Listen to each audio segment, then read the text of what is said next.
Uttarakhand cabinet का कौन सा फैसला कर सकता है नए कथित कठोर भू कानून में छेद।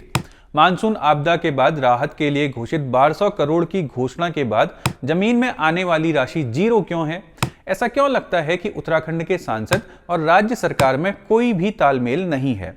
संसद के शीतकालीन सत्र में उत्तराखंड के सांसदों ने उत्तराखंड के कौन से मुद्दे उठाए और डबल इंजन सरकार के बावजूद पर्यटन से जुड़ी केंद्र की योजनाओं में उत्तराखंड के हिस्से ठन गोपाल क्यों हैं।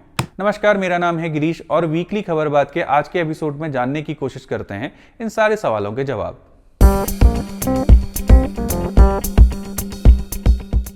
मानव वन्यजीव संघर्ष के चलते ये हफ्ता भी उत्तराखंड की पहाड़ी आबादी ने खौफ के साये में ही बिताया। पौड़ी गढ़वाल में इस साल गुलदार और भालू ने लोगों की नींद उड़ा दी है। चमोली, पिथौरागढ़, चंपावत और रुद्रप्रयाग भी इन हमलों से खासे प्रभावित रहे हैं। राहत की बात यह है कि पौड़ी में गजल्ड में आदमखोर गुलदार को ढेर कर दिया गया है। इसके अलावा पौड़ी जिले के डीएफओ को हटा दिया गया है। मुख्यमंत्री पुष्कर सिंह धामी ने एक्स पर एक पोस्ट करते हुए लिखा कि पौड़ी में मानव वन्यजीव संघर्ष की बढ़ती घटनाओं और उसकी रोकथाम में लापरवाही बरतने के दृष्टिगत पौड़ी के डीएफओ को तत्काल प्रभाव से हटाने के निर्देश दिए हैं। इधर टिहरी, रुद्रप्रयाग, चमोली और पिथौरागढ़ जिले में भालू के आतंक की घटनाएं इस हफ्ते भी जारी रही। हर दिन मानव वन्यजीव संघर्ष की एक नई घटना का जो सिलसिला उत्तराखंड में चल रहा है, उस पर सरकार ने एक महत्वपूर्ण कदम उठाया है। मुख्यमंत्री पुष्कर सिंह धामी ने निर्देश दिए हैं कि जिन क्षेत्रों में खतरा ज्यादा है वहां स्कूल आने जाने वाले बच्चों के साथ वन कर्मियों की एस्कॉर्ट टीम तैनात की जाएगी। जो बच्चे पैदल रास्ते से स्कूल जाते हैं वहां भी वन विभाग का कर्मचारी उनके साथ चलेगा ताकि उनकी सुरक्षा सुनिश्चित की जा सके। अब इन निर्देशों का जमीन पर कितना पालन होता है वो कहा नहीं जा सकता, क्योंकि जमीनी हकीकत बहुत अच्छी नजर नहीं आ रही है। जमीन की हकीकत आप चंपावत की एक घटना से समझ सकते हैं।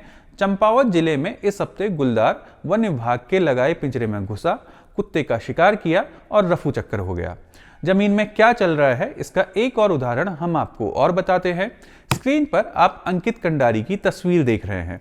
पिछले दिनों जब अंकित के सामने गुलदार ने 36 बरस की कंचन देवी की गर्दन दबोच रखी थी तो अंकित गुलदार से भिड़ गया और किसी तरह उसने पत्थर और अपने बाजुओं के दम पर कंचन की जान बचाई। पूरे देश में 26 साल के अंकित के साहस और जाबाजी का किस्सा कहा और सुना जा रहा है।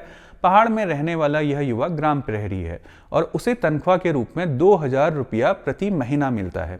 क्या आप जानते हैं ग्राम प्रहरी की ये तनख्वाह भी उन्हें 8 से 7 महीनों में मिलती है।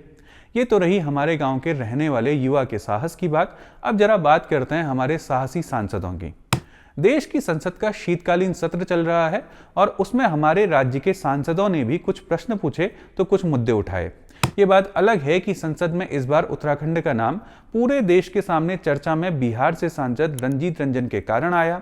कांग्रेस नेत्री रंजीत रंजन ने शून्यकाल में उत्तराखंड में चारधाम राष्ट्रीय राजमार्ग परियोजना के नाम पर गंगोत्री के पास देवदार के 6000 पेड़ काटने का मुद्दा उठाया था।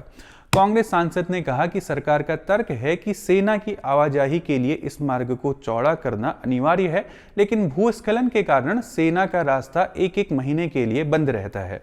फिर यह सब किसके लिए किया जा रहा है। ये तो रही कांग्रेस के सांसद की बात। हमारे राज्य से तो 5 के 5 सांसद भाजपा के हैं। ऐसे में इस तरह का तीखा सवाल या मुद्दा उठाने का कोई भी सवाल नहीं बनता। शीतकालीन सत्र में पूर्व मुख्यमंत्री त्रिवेंद्र सिंह रावत और टिहरी से सांसद माला राज्य लक्ष्मी शाह ने खूब सारे सवाल पूछे हैं। पूछे गए बड़े सारे सवालों में दोनों सांसदों ने टिहरी झील के विकास के लिए आए 126.4 मिलियन डॉलर के हिसाब पर एक सवाल किया। बड़े ताज्जुब की बात यह रही कि एशियन डेवलपमेंट बैंक की मदद से हो रहे टिहरी झील के विकास से जुड़ी जानकारी वहां के सांसद को ही नहीं थी। त्रिवेंद्र सिंह रावत और माला राज्य लक्ष्मी शाह के पूछे सवाल के जवाब में केंद्र सरकार ने उन्हें बताया कि जिस विकास परियोजना का हिसाब किताब वो केंद्र से जानना चाह रहे हैं उसकी कस्टोडियन यानी कर्ता धर्ता सब राज्य सरकार ही है। वैसे माला राज्य लक्ष्मी शाह ने चारधाम यात्रा में हेलीकॉप्टर संचालन के सेफ्टी मेजर पर भी एक सवाल पूछा था। इसके जवाब में महत्वपूर्ण जानकारी ये सामने आती है कि चारधाम में संचालित हवाई सेवा के दौरान मौसम और ट्रैफिक की स्थिति के रियल टाइम असेसमेंट के आधार पर उड़ान के उड़ने और नहीं उड़ने का फैसला देने के लिए यूकाडा यानी उत्तराखंड सिविल एविएशन अथॉरिटी के ऑफिसर इंचार्ज जिम्मेदार होंगे। टिहरी की सांसद माला राज्य लक्ष्मी शाह के एनडीआरएफ और एसडीआरएफ फंड से जुड़े सवाल से एक और महत्वपूर्ण सूचना मिलती है। भाजपा 2017 से ही उत्तराखंड में शासन कर रही है और दोनों कार्यकालों में केंद्र द्वारा एसडीआरएफ में दिया जाने वाला फंड लगातार बढ़ा है। यहाँ गौर करने वाली बात यह है कि त्रिवेंद्र सिंह रावत के मुकाबले पुष्कर सिंह धामी के कार्यकाल में केंद्र ने एसडीआरएफ फंड ज्यादा दिया हुआ है। मुख्यमंत्री पुष्कर सिंह धामी के कार्यकाल में केवल एक बार 2024-25 में केंद्र सरकार ने उत्तराखंड के एसडीआरएफ फंड में 700 करोड़ से कम का फंड दिया हुआ है। त्रिवेंद्र सिंह रावत के कार्यकाल में जो एसडीआरएफ फंड का रुपया 200-250 करोड़ दिखता था, वो पुष्कर सिंह धामी के कार्यकाल में 800-900 करोड़ रुपया दिखता है। यहाँ आपको नैनीताल उधम सिंह नगर सीट से सांसद अजय भट्ट के एक सवाल को भी जरूर जानना चाहिए, जिसमें वह पूछते हैं कि क्या सरकार को इस बात की जानकारी है कि उत्तराखंड के सरकारी अस्पतालों की स्थिति बहुत दयनीय है, और यदि हाँ तो इससे संबंधित ब्यौरा क्या है। अजय भट्ट के इस सवाल का गोलमोल उत्तर देकर केंद्र ने बॉल राज्य सरकार के पाले में डाली है। लेकिन इससे एक बात तो बड़ी साफ है कि भले ही उत्तराखंड के सरकारी अस्पतालों की दयनीय स्थिति की जानकारी केंद्र के स्वास्थ्य मंत्रालय को नहीं है, लेकिन इसका संशय अजय भट्ट के मन में जरूर है। इसी तरह पर्यटन मंत्रालय अजय भट्ट के एक सवाल के जवाब में कहता है कि स्वदेश दर्शन योजना के तहत कुमाऊं में कटारमल, जागेश्वर, बैजनाथ, देवीधुरा का एकीकृत विकास कर विरासत परिषद का निर्माण 2016-17 में स्वीकृत था। इसके लिए स्वीकृत राशि तो करीब 76 करोड़ थी, लेकिन अधिकृत राशि करीब 59 करोड़ आई है। इसी तरह स्वदेश दर्शन 2.0 योजना के तहत स्वीकृत पिथौरागढ़ और चंपावत की विकास योजनाओं में स्वीकृत राशि का नाम मात्र रुपया जमीन पर आया है। पिथौरागढ़ गुंजी में ग्रामीण पर्यटन क्लस्टर एक्सपीरियंस के लिए स्वीकृत राशि करीब 18 करोड़ है, लेकिन अब तक धरातल पर अधिकृत राशि 1 करोड़ 79 लाख ही पहुंची है। इसी तरह चंपावत टी गार्डन एक्सपीरियंस के लिए स्वीकृत राशि करीब 20 करोड़ है, लेकिन अब तक धरातल पर अधिकृत राशि करीब 2 करोड़ ही पहुंची है। यहाँ स्वीकृत राशि का मतलब है कि किसी योजना के लिए आवश्यक तय रुपया, और अधिकृत राशि का मतलब है जो रुपया योजना चलते समय जमीन पर आता है। तो स्वीकृत राशि और अधिकृत राशि का ये अंतर आप 2024-25 में स्वीकृत कैंची धाम परिसर विकास संबंधित योजना में भी देख सकते हैं। इसके लिए भी स्वीकृत राशि करीब 17 करोड़ है, लेकिन अब तक धरातल पर अधिकृत राशि करीब 1 करोड़ 76 लाख ही पहुंची हुई है। वाइब्रेंट विलेज प्रोग्राम में भी आप यही अंतर देख सकते हैं।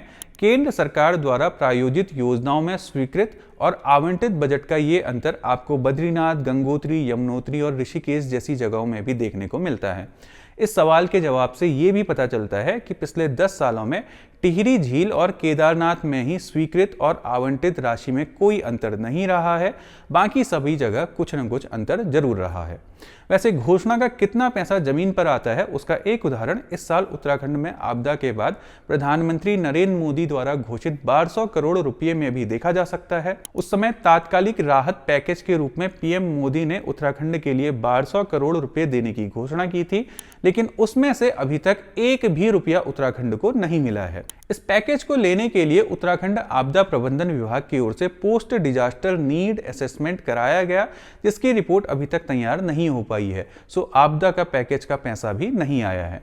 अब ये तात्कालिक राहत पैकेज जमीन पर कितना तात्कालिक होगा, ये समय ही बताएगा।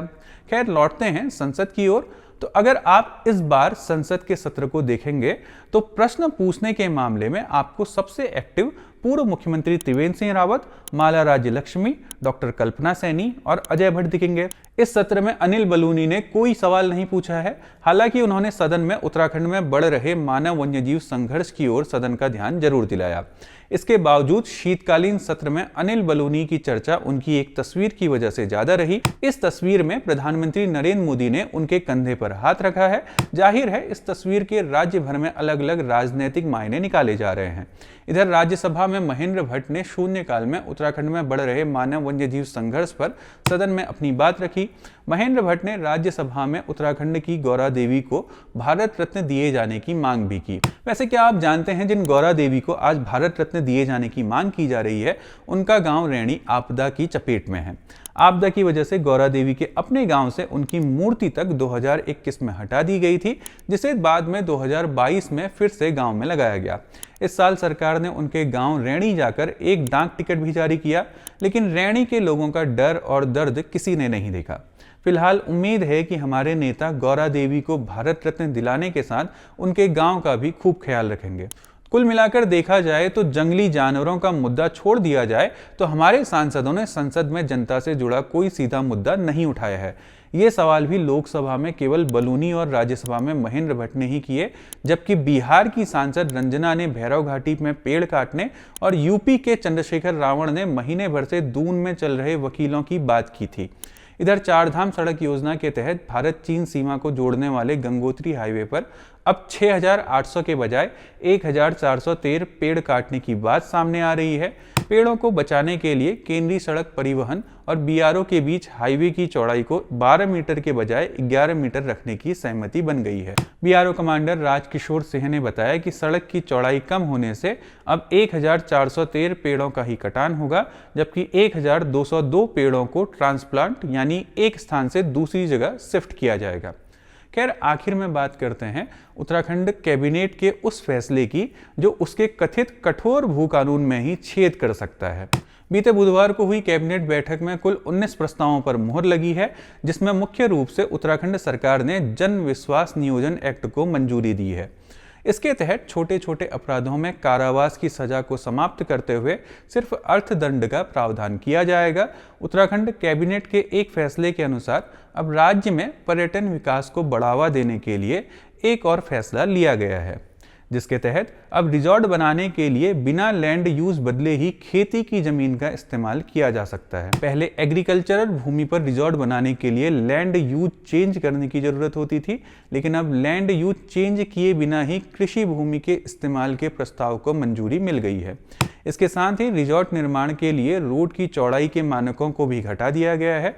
पर्वतीय क्षेत्र के लिए मानक 6 मीटर और मैदानी क्षेत्र के लिए 9 मीटर कर दिया गया है। अब अगर रिजॉर्ट बनाने की ये छूट अगर मूल निवासियों के लिए है तो इसे एक हद तक समझा जा सकता है कि इससे स्थानीय लोगों को रोजगार में मदद मिलेगी, लेकिन ये बात किसी से नहीं छुपी है कि राज्य में कई गैर मूल निवासियों ने बड़े पैमाने पर औने पौने दाम पर कृषि भूमि पहले ही खरीदी हुई है। एक अरसे से ये लोग लैंड यूज बदलने को छटपटा रहे थे।